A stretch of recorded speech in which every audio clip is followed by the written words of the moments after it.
দাওয়াত পেয়েছি আপনার তিনটা দেশে থেকে। এই আপনার এই আজকের পিকনিকের জন্য দাওয়াত পেয়েছি। আপনার তিনটা কার্ড পেয়েছি। একটা হলো মানে অভিনেত্রী হিসেবে পেয়েছি, একটা হলো ডাইরেক্টর হিসেবে পেয়েছি, একটা হলো প্রডিউসার হিসেবে পেয়েছি।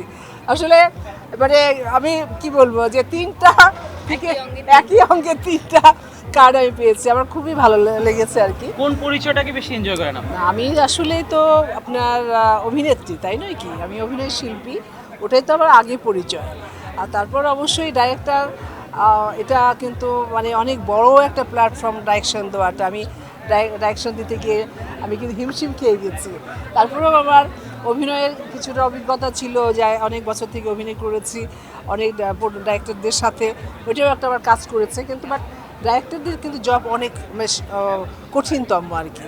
আর শিল্পীরা তো মনে করেন ওর পার্টটা করলো, ওর অভিনয়টা করলো, চলে গেল।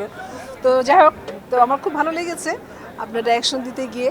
কিন্তু অনেক কষ্ট করতে হয়েছে আর কি, শ্রম দিতে হয়েছে, তারপরেও আমার ভালো লেগেছে।